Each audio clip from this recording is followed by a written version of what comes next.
नमस्कार और रोजाना इंडिया में आपका स्वागत है। आज की ताजा खबरें। उत्तर प्रदेश के मोदीपुरम स्थित दोराला कस्बे में शराब पीने से हुई 3 लोगों की मौत अब हत्या का मामला बन गई है। पुलिस जांच में सामने आया है कि यह सामान्य शराब पीने से मौत नहीं हुई है, बल्कि प्रेम संबंध की वजह से रची गई साजिश थी। मृतक अंकित उर्फ दौलत की बहन अलका और उसके प्रेमी पवन उर्फ पोली को पुलिस ने हिरासत में लिया है। दोनों से सख्त पूछताछ जारी है। प्रेम प्रसंग और भाई की मौत। पुलिस के अनुसार अलका और पवन उर्फ पोली के बीच लंबे समय से प्रेम संबंध चल रहा था। दोनों अक्सर मिलते जुलते थे, लेकिन अंकित इस रिश्ते का खुलकर विरोध करता था। वह अपनी बहन अलका को पवन से मिलने के लिए रोकता था।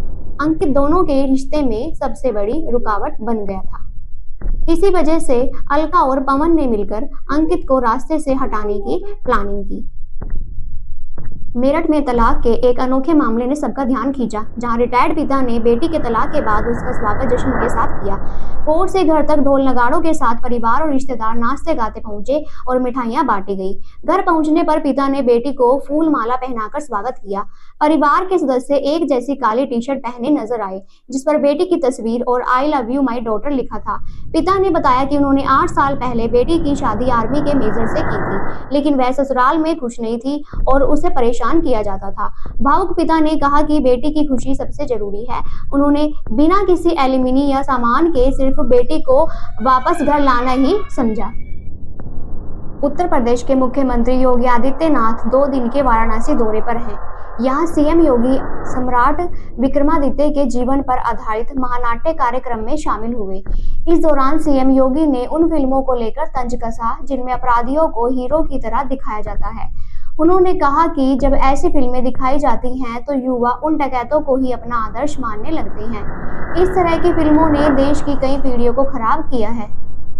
भारत ने सारे डकैतों को धुतकार दिया है। सीएम योगी ने बिना नाम लिए फिल्म धुरंधर 2 का जिक्र करते हुए कहा, नए भारत में तो आप लोग देख ही रहे होंगे कि जिसमें डकैत थे उन्हें देश ने किस तरह से धुतकारा है। वर्तमान में चल रही फिल्में इसका उदाहरण है कि जनता कैसे उन्हें हाथों हाथ ले रही है। लेकिन एक समय था जब अच्छे पात्रों को खलनायक की तरह दिखाया जाता था और खलनायकों को नायक के तौर पर प्रस्तुत किया जाता था।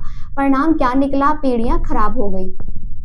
अपने भाषण में सीएम योगी आदित्यनाथ ने कहा, फिल्में केवल मंचन भर नहीं होती, बल्कि समाज को दिशा देने का एक प्लेटफॉर्म होती है।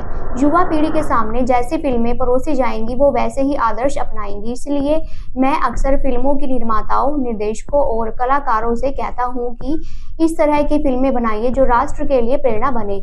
अगर किसी डकैत को हीरो बनाओगे तो युवा पीढ़ी उस डकैत को ही अपना आदर्श मान लेगी। किसी डकैत को हीरो के रूप में प्रस्तुत मत करो। उत्तर प्रदेश की राजधानी लखनऊ में हरियाणवी डांसर सपना चौधरी कोर्ट में पेश हुई। इस मामले में अदालत ने सपना के खिलाफ जारी जमानती वारंट को कैंसिल कर दिया है और उन्हें 60,000 रुपए के जुर्माने पर रिहा करने का आदेश दिया है।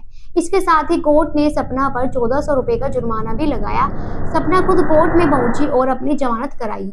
सपना चौधरी और अन्य आरोपियों पर कुछ समय से आरोप तय हो चुके थे, लेकिन सपना कोर्ट में हाजिर नहीं हो रही थी। इसी कारण से एसीजेएम कोर्ट ने उनके खिलाफ जमानती वारंट जारी किया था। इस वारंट के बाद कल सपना खुद कोर्ट में पहुंची और अपनी जमानत कराई है। इजराइल रक्षा बलों IDF ने एक व्यापक सैन्य अभियान चलाया, जिसमें ईरान के भीतर 200 से अधिक बुनियादी ढांचा स्थलों और लेबनान में हिजबुल्लाह के 140 से अधिक ठिकानों को निशाना बनाया गया। इजराइल रक्षा बलों की ओर से सोशल मीडिया प्लेटफॉर्म X पर सेना ने घोषणा की कि उन्होंने ईरान में ईरानी शासन के 200 से अधिक बुनियादी ठिकानों और लेबनान में हिजबुल्लाह के 140 से अधिक आतंकवादी बुनियादी ढांचों पर हमला किया है।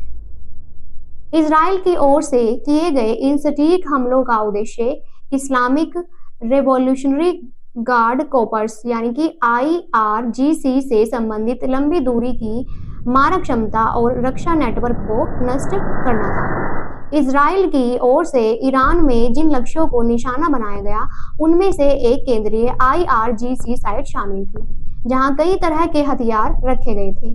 साथ ही IRGC की एयर डिफेंस सिस्टम भी शामिल थी।